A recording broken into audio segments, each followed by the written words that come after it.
သူတွေကိုသူကဒုက္ခမပေးတော့ဘူးဆိုတဲ့အဓိပ္ပာယ်ပေါ့နော်အဲ့စင်ပေါ်ကလူတွေကိုရောပြောချင်တာပါလားကိုတွေပေါ့နော်ကိုတွေအဓိကကိုတွေပေါ့ဦးတွေပါကိုမမတွေကြီးပါပဲ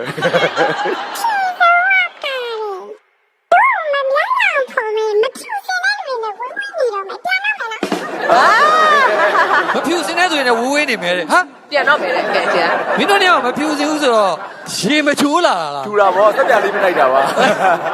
အရန်မိုက်တယ်နော်ဖြော်ပြသွားတာတော့တော်ရမှာဆိုအရန်နာမည်ကြီးတဲ့သချင်းလေးကိုဖန်ဆာညီလေးနှစ်ယောက်ကလည်းအကောင်းဆုံးပေါ်ပြီးကောက်ပါတယ်ဒီက cherry band နဲ့ကလည်းအရန်ချစ်စရာကောင်းတယ် performance အရန်မိုက်တယ်အဲ့တော့သူ့ရဲ့တီဆိုဖြော်ပြမှုသချင်းဆိုမှုရဲ့ performance အကအလှတွေကို detective D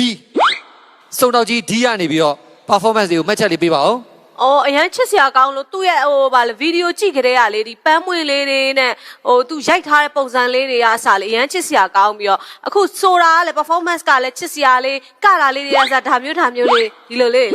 လေအရန်ချစ်ဖို့ကောင်းတာပဲရတယ်ညီမလေးက performance ဟိုမှတ်ချက်ပေးခိုင်းတယ်ညီမလေးကိုလွတ်ပြခိုင်းတာမဟုတ်ဘူးကျေးဇူး